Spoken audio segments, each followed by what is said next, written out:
समझिए। इसलिए बंधु, यदि आप गृहस्थ जीवन में जन्म लिया है तो अपनी पहचान के लिए सबसे बड़े पहले अपने कुल की पहचान की जाती है, उसमें धर्म के अंश डाले जाते हैं।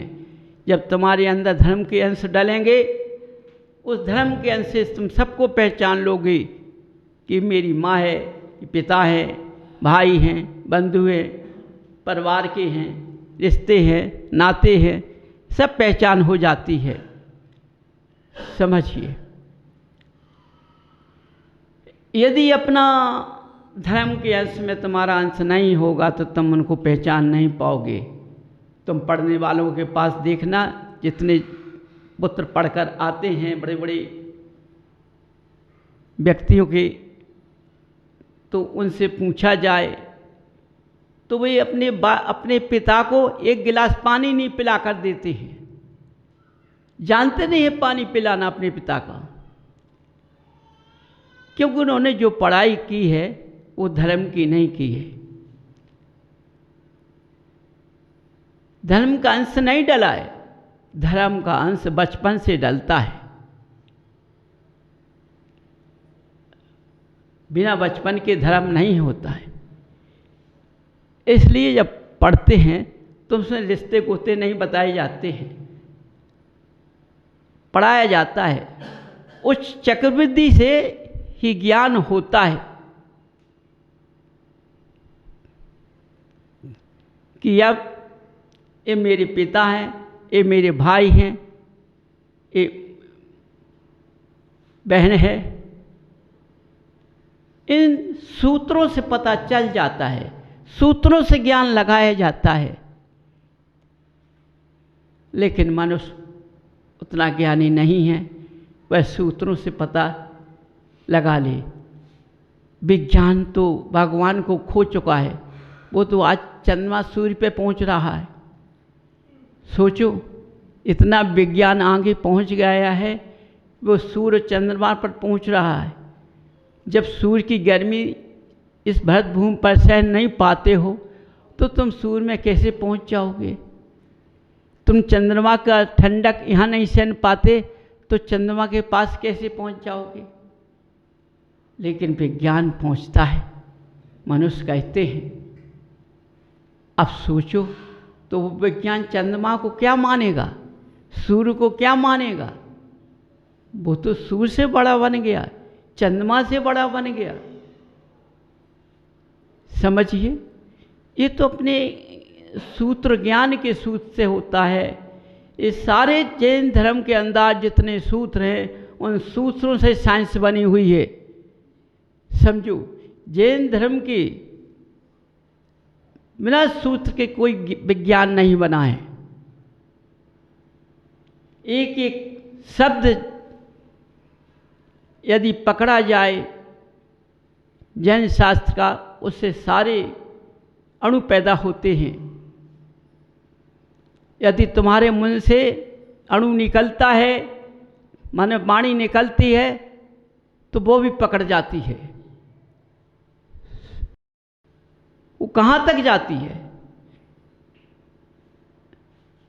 जो वाणी निकलती है ये आकाश में घूम जाती है, और आकाश में ये परमाणु के द्वारा पकड़ जाती है।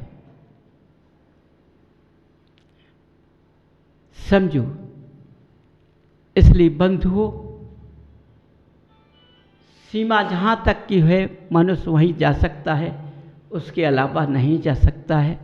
लेकिन अपना मन समझाने के लिए कई टापू मिल जाते हैं। मध्य में कई टापू हैं, उन टापू पे अपने घूम घाम के चंद्रमा का पता लगा के, सूर्य का पता लगा के आएंगे। अब उनने देखा तो नहीं सूर्य कैसा है, चमकता है, रोशनी दिखाई देती है, लेकिन यदि सूर्य पर पहुंचेंगे तो हो सकता है कि हम बचेंगे कि नहीं बचेंगे। कितना तेज होता है, समझो। या उनकी गर्मी, उसकी लौ से गर्मी यहाँ सहन नहीं कर पाते तो वहाँ सहन कर पाओगे? तो एक अपना स्वयं अपना ध्यान लगाइए, ज्ञान लगाइए कि विज्ञान मानते ही विज्ञान है, लेकिन भगवान से बड़ा विज्ञान नहीं होता है। समझो, विज्ञान से कोई बड़ा विज्ञान नहीं है। इसलिए बंधुओं, अपना हर बात का ध्यान लगाइए कि हमने जो जन्म लिया है किस लिए लिया है। मनुष्य गति में जो जन्म मिला है में किस लिए मिला है? ये चक्कर लगाने के लिए नहीं मिला है, ये इसलिए मिला है कि अपने आयु कर्म पूर्ण करो और हम लौटकर वापस ना आए। इसलिए इस रास्ते को स्थान मिला है, और इस स्थान से हम भक्ति और तपस्या करेंगे तो हमारा जीव लौटकर नहीं आएगा। समझो, लेकिन मनुष्य करता है, प्रयास करता है, चलता भी है, लेकिन बीच के रास्ते में जितने कंकर पत्थर पड़े हुए उनमें भूल जाता है। समझो, उनमें भूल जाता है। अब जैसे हमारी किसी से बुराई हो गई है और हम जिनालय आ रहे हैं, शरीर को तपाने के लिए अपने मन को तपाने के लिए हम जिनालय आ रहे हैं, ज्ञान की विद्धि खोलने के लिए हम जिनालय आ रहे हैं, लेकिन हमारा जिससे बोला चाली नहीं है और रास्ते में मिल गया या जिन मार्ग के दरवाजे पर मिल गया, तो हमारा सारा विज्ञान खत्म हो गया, उसमें लग गया।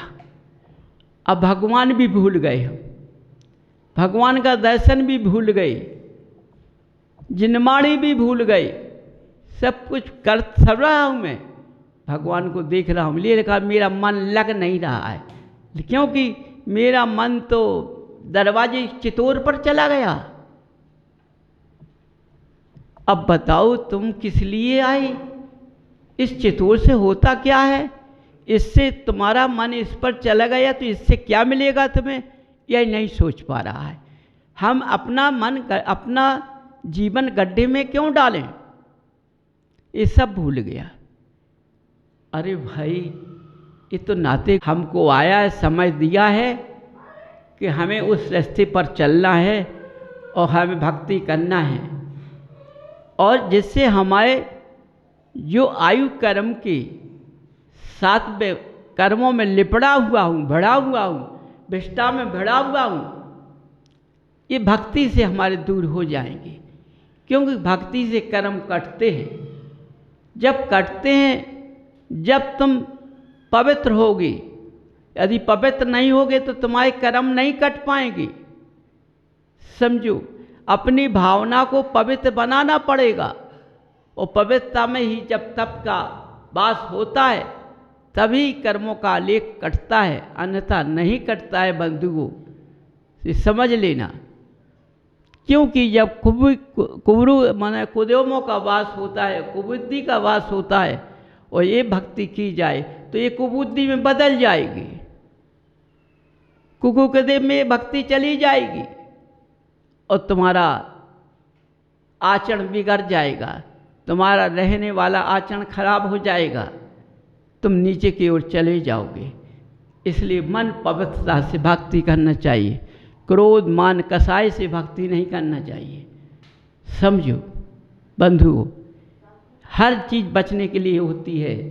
तुम अग्नि समकते हो, हैं कि अग्नि जलती है, ज्वाला जलती दिखाई देती है ना। देखो, वो एक धनकती ज्वाला वो किसी को दिखाई नहीं देती है ना। तो असली ज्वाला धनकती खराब होती है, खिलती हुई ज्वाला तो बुझ जाती है, लेकिन धनकती हुई ज्वाला कभी नहीं बुझती है। ये समझ लेना भाई बंधु, ये अंदर से जलती है, शरीर को जलाती है। कितना भी तुम खाते जाओगे, ले शरीर को जला देगी, खाक कर देगी जला कर, और नीचे गिरा देगी। इसलिए इस धनकती हुई ज्वाला से हमेशा बचना चाहिए। क्रोध मान कसाय से हमेशा बचना चाहिए। किसी की प्रति क्रोध वासना नहीं करना चाहिए, किसी के प्रति मान नहीं करना चाहिए। मान बहुत खराब होता है, स्वयं गिरा देता है। कसाई किसी के प्रति रखना अच्छी नहीं होती है, स्वयं गिरा देती है। पहले स्वयं को खाती है, बाद में किसी को खाती है। तो समझो ये सारी बातें तुम्हारे लिए हैं, दूसरों के लिए नहीं हैं। जो मनुष्य सोचता है, भगवान के प्रति विनय करता है किसी के प्रति, तो ये अच्छा नहीं है, क्योंकि उसका बुरा अभी लिखा नहीं है। इसलिए बुरा तुम्हारे कहने से नहीं आ पाएगा, तुम्हारा स्वयं बुरा हो जाएगा। क्योंकि तुम किसकी भक्ति करने आयो? देवादेव अरहंत देव की भक्ति करने से स्वयं का शरीर स्वच्छ होना चाहिए, तभी तुम्हारा कल्याण हो सकता है, अन्यथा नहीं हो सकता है बंधुओं। इसलिए आज तुम्हारा मन, आज तुम्हारी क्रिया, आज तुम्हारा शरीर कितना बीमार चारों तरफ से पड़ रहा है। बीमारी भी समझ में नहीं आ रही है तुम्हारी, समझो। डॉक्टर भी आज तुम्हारी बीमारी का पता नहीं लगा पाते हैं, क्षण में कौन सी बीमारी आ जाती, कौन सी चली जाती है। हो सकता है कि इतने जल्दी ऐसी बीमारी आ गई जो डॉक्टर के समझ में नहीं आती। तो समझो हमारा समय अच्छा नहीं है, हम गलत रास्ते पर हैं। तो भगवान से विनती करो, क्षमा मांगो, विनय करो उसी स्थान पर कि क्योंकि आप चलने लायक नहीं हैं, तो आप कर सकते हैं विनती, जिससे कि हमारी पुद्गल की दशा तो सुधर जाए। जो हमारा पुद्गल गिर गया है, उठ नहीं पा रहा है, वह पुद्गल सही तो हो जाए, उसके लिए भगवान से विनय करो। यदि तुम पहले से भगवान के दर्शन मात्र भक्त बनो, शराबक बनो, श्रद्धावान बनो, विवेकवान बनो, क्रियावान बनो, पहले से भगवान की भक्ति करते रहोगे, तो तुम्हारे सामने ऐसे समय आ नहीं सकते हैं, समझो। लेकिन जो तुम भक्ति करते हो, जो तुम पूर्व में कर्म करके आए हो, वो तो जरूर तुम्हारे सामने आएंगे। उसको काटने के लिए भक्ति करना अनिवार्य है। उसी से जो आगे के कर्म जो बंद रहे वो भी कटते जाएंगे। तो भक्ति से लाभ बहुत होता है, मनुष्य का शरीर अच्छा रहता है, बुद्धि विवेक रहता है। इसलिए हर मनुष्य को भगवान की शरण में अपना मस्तक झुकाना, अर्पण होना चाहिए। उसको अपने रास्ते से चलना चाहिए, अपनी क्रिया सही करना चाहिए। देखो उसका जीवन कैसे अच्छा नहीं कटता है, समझो। उसका जीवन का चक्र इतना अच्छा रहेगा कि जब से वो जन्म लेगा, मरण तक उसकी आयु का पूरा लेखा जोखा अच्छा ही जाएगा। भगवान की भक्ति के द्वारा पहचान हो जाएगा, मैं किस कुल खानदान में होकर आया हूँ।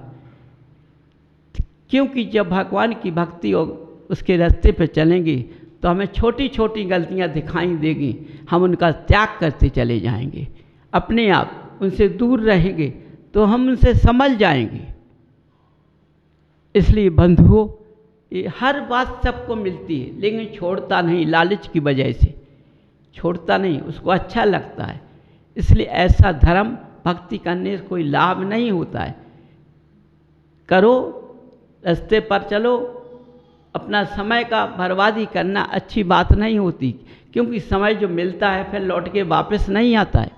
आज तुमने जो मनुष्य पर्याय को पाया है, क्या है कि तुम्हें पता है कि हमें दोबारा मिल जाएगी क्या? कोई भरोसा नहीं।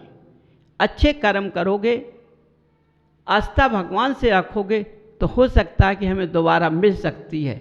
लेकिन ये हमारा मेल मिलाप किसी से नहीं हो सकता है। जो आज इस अवस्था में हो रहा है, ये सब छूट जाएगा। बच्चे छूट जाएंगे, पत्नी छूट जाएगी, ये नहीं मिलेंगे। हो सकता है मिलेंगे, लेकिन इस रूप में नहीं मिलेंगे, इस ज्ञान में नहीं मिलेंगे, इस मित्रता में नहीं मिलेंगे। सब भूल जाएगा, रूप बदल जाएगा, ज्ञान बदल जाएगा, मिल सब जाएंगे। रिश्ते पूर्व के मिलते हैं, लेकिन रूप बदल जाता है, क्रिया बदल जाती है, सब बदल जाता है, मेल मिलाप बदल जाता है, सब बदल जाता है, तो दूसरा हो जाता है, समझो। इस तरह से बंधु तुम अपना जीवन पार करने के लिए अपने समय की जो रास्ता है, समय का लेख है, इसको खो मत। बहुत कीमती है। ऐसा समय फिर निकल जाएगा, सोचो फिर मिलना मुश्किल है। ऐसे जिनालय का मिलना मुश्किल है, ऐसे समय का मिलना मुश्किल है, हर चीज़ का मिलना मुश्किल है। इस जरा सी गलती में तुम कहाँ चले जाओगे। इसलिए पहचान करो तुम अपनी कि मैंने जो जन्म लिया है, जो मैं 84 लाख योनियों को घूम घूम कर आया हूँ, इसलिए आया हूँ कि मैं जन्म मरण का चक्कर मिटा लूँ, उसमें अपना लग जाऊँ, उसमें भगवान से विनय करूँ और अपना गृहस्थ जीवन का चक्र चलाऊँ। चक्र भी चल जाएगा और रास्ता भी मिल जाएगा और कार्य भी बन जाएगा। इसलिए बंधुओं, सारे गृहस्थ से ही सुधरते हैं। अनंत भक्ति करने से ये जीव पर्याय बदल जाती है, अच्छे रास्ते पे मिल जाती है। स्वर्ग में जाकर देव वासना की वास करता है भक्ति करने से। फिर आई कर्म साथ जन्म ले करके फिर इसी मनुष्य पर्याय से फिर चला जाता है। सोचो ये मनुष्य पर्याय कितनी अच्छी है, कितनी कीमती है, और तुम्हें जो मिली हो तुम उसको आज बेकार में खो रहे हो, क्योंकि बचपन से पहचान ना होने के कारण रास्ता सब बदल गए। पंचम काल का लेख कह दिया कि पंचम काल में ऐसा ही होता है। नहीं, धर्म कभी नहीं बदलता, चाहे चौथे काल में हो चाहे पंचम काल में हो, रास्ताएं बदल जाती हैं। रास्ताएं अपनी कमियों से बदल जाती हैं। यदि हम उसी रास्ते को पालते रहें, मनुष्य कहते हैं कि आप चौथे काल की बात करते हो। अरे भाई, मैंने चौथा काल देखा ही नहीं कैसा था, मैं कैसे कह दूँ मैं चौथे काल की बात कर रहा हूँ। ये चौथे काल में होता था। अब पारस कह सकते हैं, उनको उतना ज्ञान है कि इस तरह से चलना चाहिए। तो चौथे काल में कौन सा बुरा होता था, कौन सा कठिन होता था। अरे